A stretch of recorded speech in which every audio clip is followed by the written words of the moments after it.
Let the bankers worry about the economy. We're focused on building opportunities for kids in a fundamental way, being there to support families, because an economy works when families are confident about the future. That's why we continue to grow the economy from the bottom up, from the middle out. It's a tiny 2-month tax trick to distract from Trudeau's plan to quadruple the carbon tax on heat and housing, food and fuel. That will cost thousands of dollars to every single family. That was Conservative leader Pierre Poilievre today talking about the federal government's proposed GST holiday. Now, as you also heard from the Prime Minister there, it's all about affordability, and it'll apply to a long list of consumer goods. On top of that, more than 18 million Canadians will get a rebate check next spring, but it comes with a hefty price tag. The total cost would be $6.3 billion. Now, the GST cut is going to cost $1.6 billion, and then those $250 checks to every worker who made less than $150,000 in 2023, well, that's going to cost $4.7 billion. This is a major policy shift for this Liberal government, who has previously advocated for targeted relief and spoken out against rebate checks. So is this good policy or just pure politics? Let's bring in the front bench. Sabrina Grover was a federal Liberal candidate in the 2021 election. She's senior advisor at Spark Advocacy and North Star Public Affairs. Mélanie Paradis is a former communications director to Aaron O'Toole. She's now the president of Texture Communications. Former Ontario NDP MPP Gurjit Singh, he's now vice president at Crestview Strategy. He's also the brother of federal NDP leader Jagmeet Singh, and Rachel Aiello, CTV National News correspondent. Thank you all for being here. Happy Friday. Sabrina, how much of this announcement is about helping Canadians versus trying to trap Pierre Poilievre into voting against a major affordability measure? Well, listen, Pierre Poilievre voted against so many affordability measures, in the last 2 years that I can't imagine this is anything more than what he's done before. And so I think at the end of the day, this is really a policy. I know you mentioned off the top that this is different than the policies that the government has put forward before. And I think that's okay. I think it's okay for the government to change tactics. I think it's smart of them to think about responding to the needs of more Canadians, which we know that they are. I think that this has been clearly articulated as being more widespread than their targeted measures, attacking the affordability concerns of more people than just looking at, for example, the lowest income Canadians, which has been a result of some of their other policies. I think that's positive for the government. I think that government looks like they're recognizing the challenges that most Canadians are having. Pierre's going to do what Pierre's going to do, but I think at the end of the day, this is not the first instance that we can say Pierre's voted against affordability, and it won't be the last. So, Melanie, Pierre's going to do what he's going to do. What is he going to do? I think that there are some items on this long laundry list that are true essentials that never should have had tax on them to begin with, and that those should actually become permanent changes. I think that there are certainly elements here that are worth working with for this bill. But ultimately, this is a $6 billion, it's a ploy by the federal government to get out of the debate that they are locked in, to try to get control back over the House. And they're spending $6 billion in order to do it. Now, the NDP, to their credit, have outsmarted them and are proposing instead to do a unanimous consent motion so that you just have one day to pass this bill and then go back to debating the Green Slush Fund. I think that's the smart way forward.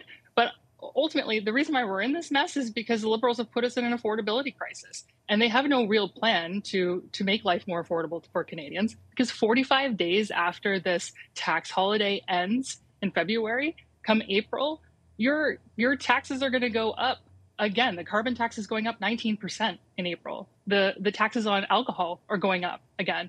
They have no plan to reduce those. So we'll talk about the procedural shenanigans in just a second. But Rachel, is the Prime Minister in a difficult position here because back in May he would spoke so strongly against these very types of measures? It's definitely the question we were asking him today, and it's going to be interesting to see how this unfolds from a few perspectives. I was talking to an economist today who was saying he doesn't really see this being either a stimulating or inflationary measure, because at the end of the day, the question is, will this actually change Canadian consumers' buying habits? Sure, the GST on a big purchase might make a significant difference, but going to the store and buying a bag of chips or an ice cream bar, that's cents we're talking about. It's not a massive financial change. And so I think that's interesting to watch and how they're spinning this already, of like helping hungry kids get food and groceries when a lot of the items that would be under that category were already exempt. And then some of these more sweets and candies are now what they're easing things off of. And then the bigger political question, as Mel alluded to, of what are you going to do come the spring when you're going to put this tax back on? How do you sell that to voters? And what is that going to look like? Is it going to be an election ploy to say, hey, you know, we're going to go to the polls on this big question of keeping it long term, but that is mega billions. Yeah, and I don't want to speak for anybody else, but when Rachel says it doesn't make a big difference when you're buying candy, I mean, the amount of candy that I buy, it makes a big... I'm kidding, I don't buy that much candy. Gerda, the NDP has already said, hey, look, this is our idea, but frankly, it doesn't go far enough. Do you think there's any way for the NDP to now try and push the federal government and say, hey, look, go further, and to Rachel's point, extend it even further? Definitely. I think we actually look at the Liberal track record over the past couple months to year and more. Any of the actual wins that they've put forward have been then being pushed by the NDP, often kicking and screaming, and then ultimately adopting that position, be it dental care, be it free pharmacare for diabetes and birth control. And now what seems to be effectively a panic response to the NDP's position to remove the GST off these essentials, we now see the Liberals adopting it, once again in true Liberal fashion, in a very haphazard way, but nonetheless adopting it. And I think there is movement and opportunity to push the Liberals in a far more aggressive manner to make sure that they do this the right way. That when we look back at when GST was first envisioned, it was never meant to be put on these kind of household items. So I think greater relief for Canadians is important, and you can count on the NDP to keep on fighting and pushing to make sure that this holiday is not just 2 months, and it extends to all the necessities that people are struggling to afford in this affordability crisis right now. Now, Rachel, this is all provided that this actually gets through the House, and as Mel was referencing, that there does seem like there's a path here. How do you see this being able to make its way through, not only getting through the House, but in time for Christmas and all of these things, so that if somebody does want to buy a Christmas tree, that they will benefit from this? Yeah. So it sounds like, from what I've parsed it from the NDP, is that they're going to attempt to bring forward a programming motion of some sort that would basically put a one-day pause on the Green Slush Fund privilege debate. So this would allow that debate to be temporarily adjourned, kind of put on the back burner, let the House be seized for one day, potentially into the night, move through this bill at all stages. And if the NDP are willing to back that, the Liberals would have the numbers to get it through. But that still leaves open the question, with Conservatives not saying how actually they're going to vote on this. The Bloc had indicated that they were probably not likely to vote against people getting more money in their pockets. So maybe those votes will be there for them. But it is possible, Mike. I'm really going to be watching next week to see when that bill is put on notice, what this draft legislation looks like. Then we should get the answer for the Conservatives on their stance. And then we'll know, could a unanimous consent motion to really speed it up be possible? Or is it going to have to be a bit more of a belabored day where everything else is on pause? Yeah. So, Melanie, if that's what happens, then is this technically still a win for the Liberals because they are getting this through, even though, as you said, it's a pause for just one day, and likely debate will restart again on that issue? I mean, it'd be a win for Canadians if the Liberals just handed over those documents already, so that we could get on with the House business for everything else that this government and opposition parties want to advance on behalf of Canadians. Look, is it a win to get one day of reprieve from the ongoing debate?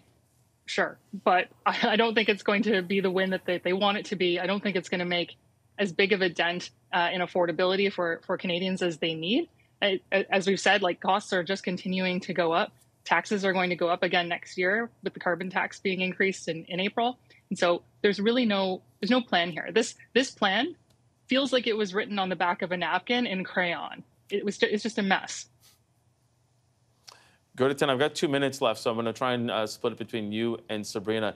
Do you think, or I should ask, what do you think of what the Prime Minister said today, that he basically shamed the NDP and saying that he's shocked that that party isn't trying to do more to help Canadians, but is going along with the Conservatives in extending this filibuster in the House? I would say we should look at the Liberals' own ads that they're running. And if we see those ads that have been released recently, the main factors that they're focusing on are pharmacare and dental care. And I can imagine they'll be adding this GST rebate to it as well. And ultimately, we know that these are all issues that the NDP pushed the Liberals to adopt. So any win, any conclusive win that has been achieved for Canadians right now has resulted because the NDP has pushed the Liberals to do so. And it's clear that the NDP is not taking marching orders from Pierre Poilievre or the Conservatives in any way, shape, or form.